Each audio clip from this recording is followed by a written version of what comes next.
Reach down and gird your loins for gunfighter life. The podcast where we talk about guns, gunfighting, tactics, the right way, with God Almighty at the center, Judeo-Christian values, and real-world first-hand experience. On that note, I'm going to switch up the format. Going to forego the lengthy bio. I'm going to put the tactical verse up front. From Proverbs 10. The way of the Lord is strength for the upright, but destruction will come to the workers of iniquity. What are we going to talk about today? We're going to talk about forgotten Glocks.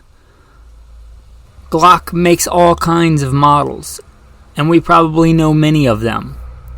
The OG, the Glock 17. Its little brother, the Glock 19. These make up such a giant market share, not just of Glock, but of handguns in the U.S. And there are many other popular models, but there are many, many models of Glock. Just numerically, they're up to the Glock 48. Can you name? Starting at 17 up to 48. Also, you forget about the weird obscure models like the X. And I don't know why they made the 19X instead of just making it the whatever numerical order it was in. Because it's certainly as different a model as the 19 and the 17. But I digress. There's a lot of forgotten Glocks. Let's look at some today. Probably my favorite Glock. Yes, I do like Glocks. I know I rag on them a lot. I just think they're overplayed and overrepresented. But that doesn't make them horrible. One of my carry guns that I've had for years and I've tried to replace and went back to it time after time. The Glock 26. This may shock you. I have never in my life, with all my professional gunfighting experience, all my concealed carry experience, I have never owned a Glock 19 thus far. Yeah, I know. Because I usually run a Glock 17 full size and I can usually carry that concealed if I'm doing some kind of operation where I need to. If it was a duty gun, I was just never issued a Glock 19. I was always issued a Glock 17 or a 22 or something, a full size. And then for concealed carry, the 26. If I really want to go covert, the 26. It's the original baby Glock. It's a great gun. I think it's very overlooked. Kind of forgotten. It's not the most obscure gun we're going to talk about today, but it's probably my favorite and one that I keep going back to. So that Glock 26, it's a good subcompact Glock. It's about the same size as a Smith & Wesson J-frame. But you get the flush fit 10-round mags. You can get obviously extended mags, but here's the kicker. Unlike the super slim Glock 43 and stuff like that, it has parts interchangeability. You can put in a full-size Glock 17 mag or even larger if you want. Your grip and all that stuff, assuming you can get a decent firing grip on that smaller gun, is pretty much the same. Parts interchange, triggers interchange, so you get a lot of that you don't get with the 43. In fact, when a 43 very first came out, not like the first day, but when it was brand new, I went out and got one. I thought, I like my Glock 26, this is going to be great. I shot it, I think, one time, and I was like, nope, and sold it. There's no free lunch. Yeah, that Glock 43 is thinner, but that means all that recoil is going into that thin part of the hand. You basically get the same amount of recoil in a much narrower gun, which makes it, in my opinion, much more unpleasant and less controllable to shoot. I would just rather stick with the Glock 26. The Glock 26 is a good gun. And we're just going to get more obscure from here. How about forgotten Glocks and a forgotten Glock caliber? The 45 gap Glock automatic pistol. And I've talked about this round before. I think it really didn't get the respect due to it. They achieved a pretty lofty goal. They were able to get 45 ACP performance. If you look at like factory loading to factory loading, they were able to get Glock standard size frames. Glock 17, 19, 22, etc. They're normal size frames to handle a round that equaled the 45 ACP. Now, if you've never held them side by side or held one, the Glock 21s, of which I carried on duty, that I'm very familiar with, I think that may have been the first gun that I shot formal practical handgun competition with. They're big. They're way too big for most people. They're way too big for me. You might think doing this and on my background, I'm some giant hulk of a man. I have average size hands, and as such, those giant, pregnant, double-stack 45s, I don't shoot them as well as I can shoot a normal framed handgun. And they achieved a pretty lofty goal here, that Glock 45 gap. By shrinking that overall length, they could stuff it into a normal size frame, which fits a lot more people than that giant double-stack 45 10mm frame. The 45 gap, it's a good round. Kind of faded into obscurity, but it's not a bad round. And there's a couple of Glocks in that. If you wanted a super subcompact 9mm size frame, like we talked about the Glock 26, but in 45, you could get the Glock 39. They make the Glock 38 and the Glock 37, the full size. You could get a full size fighting handgun in 45 that wasn't as large as the Glock 21. If you wanted something akin to carrying a Glock 17, but in a 45 caliber, that for practical purposes is as powerful and pretty much the same ballistics as a 45 ACP.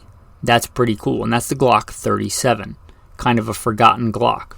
On the 45, they obviously make many Glocks in a 45 caliber.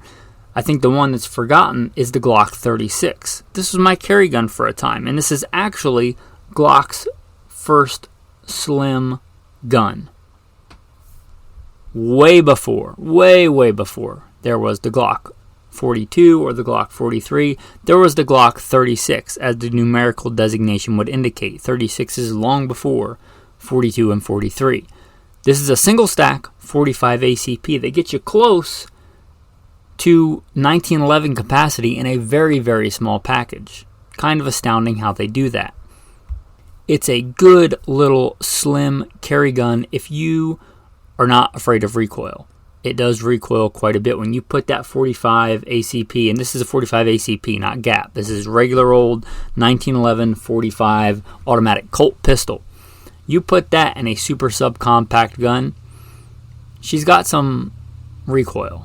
Right? It's a recoil high gun.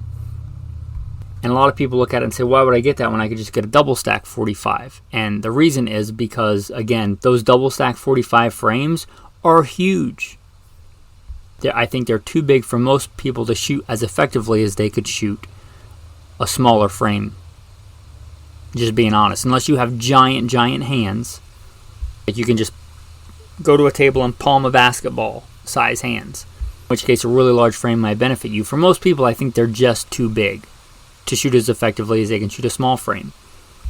I liken it to this. I'm blessed by God to be very fit. I can do many pull-ups. But if you start making that bar really fat, I can't do as many pull-ups. Even though I have the same amount of strength. The smaller the bar, unless you get ridiculous and like cut my hand, the smaller the bar, the better I can control and grab that bar, the tighter grip I can get around that bar.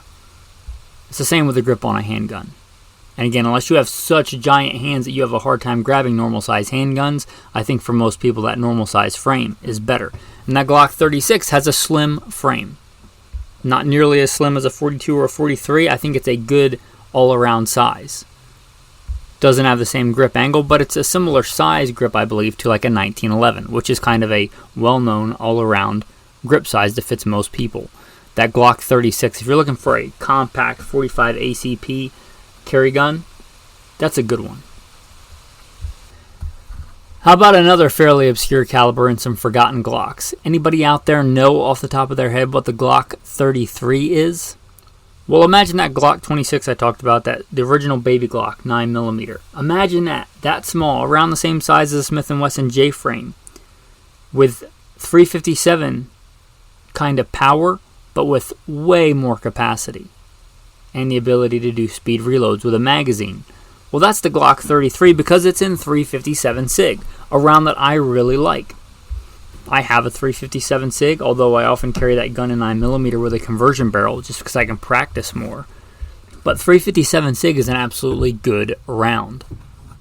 I don't know why it wasn't always more popular than the 40 Smith & Wesson, because I think it is a better round, period, in almost every conceivable way than 40 Smith & Wesson. I think if the FBI would have adopted it, it would have been. However, it's a fantastic round. And if you want a super subcompact, again, talking about if you don't want to go the 45 ACP route, you're not a big, heavy, slow bullet guy. You're a small, super fast, hyper velocity round kind of guy. This super subcompact Glock 33, you get the same shape and everything, and I often will pocket carry a Smith & Wesson J-frame. I'm not the guy that says revolvers are foolish or have no place today. But this is a similar sized gun with 357 SIG, which if you're talking, 125 grain load to 125 grain load, it's pretty comparable. They did a good job at matching those ballistics. Not everywhere, right? It's not as powerful across the board as a 357 Magnum. But if you stick that 125 grain load, which is a good load with a lot of street cred, it's pretty comparable. If you want that kind of power and a small, compact, subcompact semi-auto, that Glock 33. Obviously, they make it in the full size as well, but I think that Glock 33 is really an underrated and forgotten Glock. Oh, and to give credit where credit is due, I like to do that. Of all places, Reddit had a pretty decent chart. Reddit, of all places, I found this chart listing different Glock models and their caliber. But even on this chart, the models I'm going to talk about next are not on here. At least the next two I'm going to talk about. I owned both of these. They're fantastic. Better than some of the more popular ones I talked about as a duty gun. There was a time when I was a Glock fan and I ran Glocks on duty for quite a while. The Glock 17 RTF 1. For a brief time, they had this grip texture. And this is easily recognizable, not so much by the grip texture, but they also had what I kind of think look like fish gills instead of the straight vertical slide serrations that are so ubiquitous on Glocks. This had kind of a half moon fish gill type pattern, which I thought was really nice. But the rough texture frame number 1 was really, really aggressive, which I really liked, especially because I was big into competition. It grabbed your hand like it had super glue on it, and I really liked that. I think a lot of people that are just casual shooters didn't like it because, to be honest, I think a lot of them had soft, suburbia type hands that it just tore up when you shot it. If you had man hands and you wanted a good solid grip, I think there has never been a better factory Glock serration than the RTF-1. So that Glock 17 RTF-1, I think, is the best, or one of the best, Glock 17 iterations that have ever come out. It did still have the finger grooves, and I think in the end that's what killed it for me. But many people don't mind the finger grooves, and many people run Gen 3s and Gen 4s. So if that's your cup of tea, you might keep your eye open for one of those. That RTF-1, just a phenomenal version of the Glock 17. I don't think it got the love that it should have. The next one, I mentioned that for a time I ran a Glock 21 on duty. I thought 45, good. Double stack 45, better. Again, and then I started shooting a lot and realized that I had a lot to learn about shooting. And I realized that gun was just honestly too big for me to shoot as well as I could shoot a smaller gun. It's a smaller grip size anyway. You probably know about the Glock 21. It's their classic double stack 45. You may not know that they make a C version. And you might think, wait, I know about the X. What's the C? The C stands for compensated. Yeah, they made a compensated version. Obviously, for obvious reasons. Compensators keep the muzzle down. They stop muzzle rise. They had 2 slots cut in the top of the barrel. And unlike a lot of compensated pistols where the compensator was out at the end of the barrel, this was kind of maybe 3/4 of the way down, and it was inside the slide, so the inside of the slide was cut. And it had 2 long cuts at the top, picture like, a V8 engine, where it's got that kind of thing, and then at the top where the headers would be, that's where your gas port would be. That was a pretty cool gun. They made that in the Glock 21, I know because I owned one. They also made it in the Glock 19, which if you were looking for a carry gun and wanted a Glock 19, but wanted to shoot it fast and wanted it to handle more akin to a competition gun, but still have a small compact package, that Glock 19C. I never owned one of those because I was kind of getting out of Glocks at that point, but that Glock 19C, I think, is super underrated. I think they were way ahead of their time. Now it's fairly common to see guns with compensators that aren't like USPSA open division guns. But at the time, that was pretty unheard of for most people for carry guns. Now it's fairly common. I think, again, they were ahead of their time. But those C models, they're pretty cool if you can find them. There are some more I want to talk about, so obscure that they're not even on this flow chart. One of those you might be familiar with. It's slightly smaller, but still really big, brother. The Glock 34. The Glock 34 is the long slide 9mm.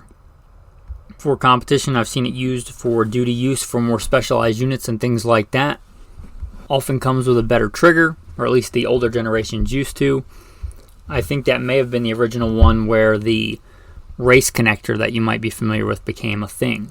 It's in that Glock 34. I'm not sure about that, but that's the first place I remember seeing it being common.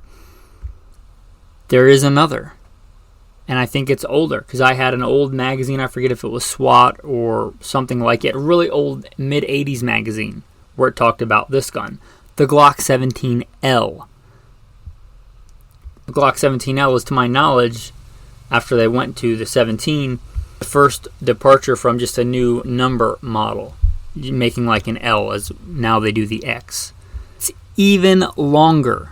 It's even longer than the 34, and the 34 is long. The 34 is the long slide. This is like the long slide. That Glock 17L.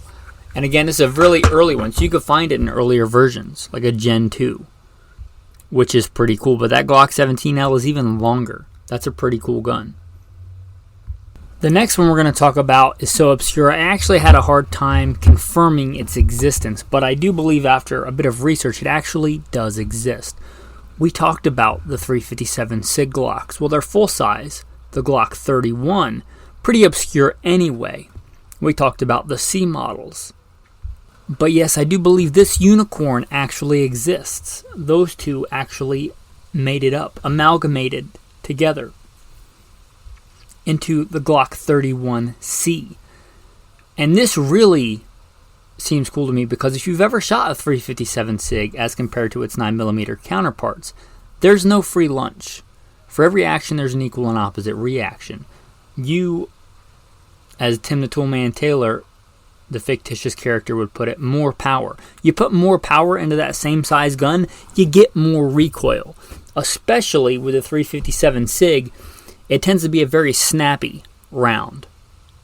Not, in my opinion, as much as the 40 Smith & Wesson, but pretty snappy. Well, that's kind of the entire reason for the compensator, to reduce that muzzle rise.